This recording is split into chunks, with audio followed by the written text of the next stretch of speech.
Ladies and gentlemen, guys and dolls, welcome to Pod Tiki. My name is Tony, and as you can see, this is another video recipe edition where today we're going to an island we've never been to before. But first, I gotta say, man, what a hard life of a podcaster it is when you do tiki drink podcasts, right? Because look at it. It's not even 1 o'clock in the afternoon on a Saturday, and I gotta make cocktails. I mean, I cannot let the fan down, right? I see you, bro. All right. Today we're going down to Haiti, all right? An island nation that is really two nations on one island. Haiti is half of it, shares over with the Dominican Republic, of course.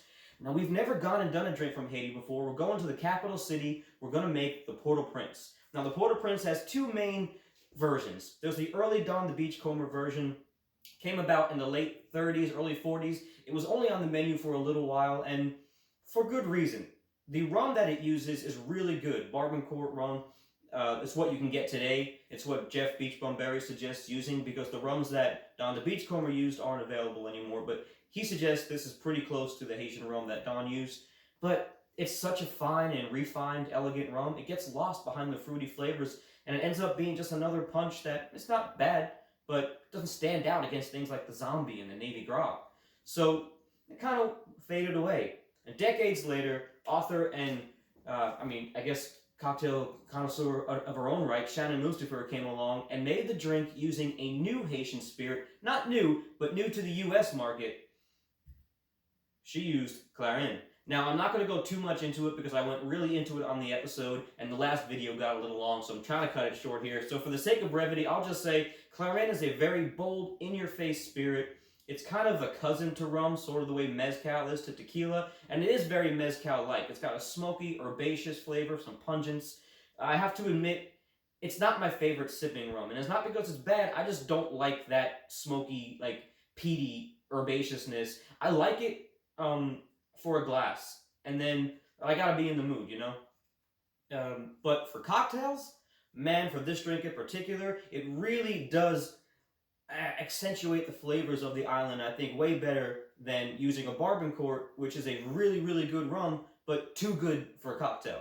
This is not too bad. I think they're going to run you about $30 a bottle or something like that. Now, the key to Clairin is it is made in different regions of Haiti using the flavors and the methods and the distillation methods, the techniques of the different families or villages of those.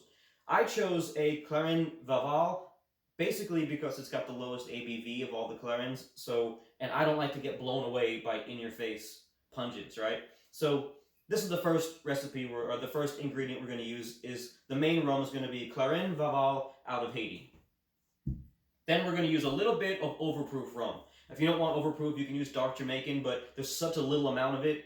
I don't mind using overproof in this, which is kind of why I chose the lower ABV for the main rum, because I got to put a dash of overproof in there, which I generally don't go for. But I'm using Plantation OFTD. It's been my, I'm not going to say go-to, but I've had this bottle for a while, and I've been using it in a lot of things that call for overproof. It's a little bit lighter than like your Lemon Heart 151s, but I dig it, and it's cool. Now we're going to use Falernum. Everybody knows Falernum. It's a liqueur out of Barbados. We're going to have some pineapple juice, some grenadine, some homemade grenadine, pretty simple to mix, and some lime juice, pre-squeezed lime juice. The last ingredient is Elimakule Tiki Bitters. All right, this is from the Bitterman's Company. It's got a very kind of allspice, nutmeg, clovey kind of flavor to it. Really strong if you took a sip of it, but obviously we're only going to use drops of it here. So there you go on that. You can sub. It's kind of hard to find. Like, not unless you have like a specialty shop around you, they're probably not going to carry it. But you can order it online, and you can always sub out Angostura bitters and just put a little bit of nutmeg on top. Kind of get the same effect. But I wanted to keep it traditional to Shannon's recipe, so I'm going to use the Elimakule. All right. So the first thing we're going to do, I got some pre-iced here. Man, I'm all out of sorts today. I'm just, oof, oof. We're going to do 2 ounces of the Clairin Vaval. And hey, we're going at it. We're going at it with this, man. 2 full ounces of Clairin Vaval. All right, and we're just going to do a 1/4 ounce of the Plantation OFTD. 1/4 ounce like I said, we're not going to really taste too much of it. It's just to kind of mellow out the pungence of the Vaval, I think. All right, we're going to do 3/4 ounces of falernum.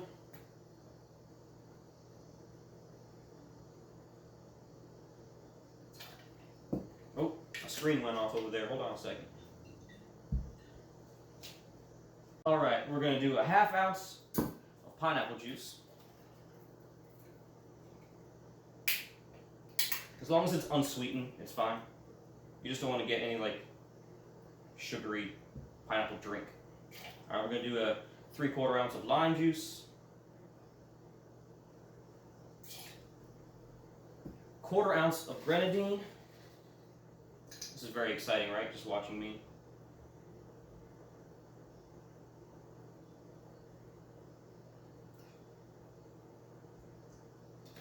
The grenadine really adds to this cocktail. That's why I would recommend using homemade, because it really does, you do taste it in this drink. And then we're going to do about 7 drops of the Elimakule Tiki bitters. 1, 2, 3, 4, 5, 6, 7. Feel very like a chemist over here making these drinks, right? I'm just going to shake it up.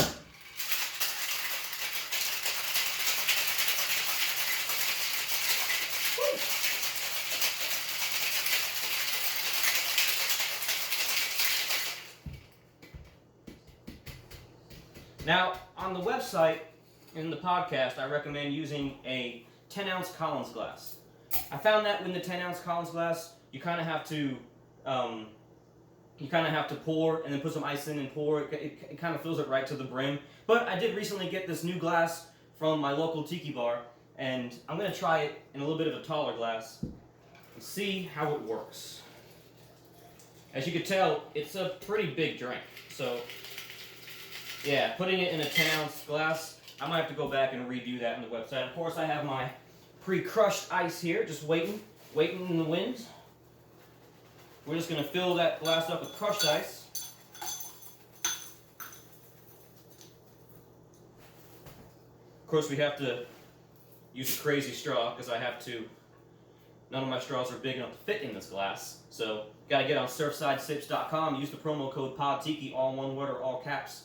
Get yourself some nice, long glass tiki straws for these occasions right here. That actually worked out really good in this glass.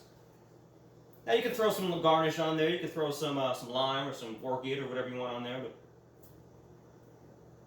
But some ice stuck in my straw. Yeah, I mean, it's so well balanced.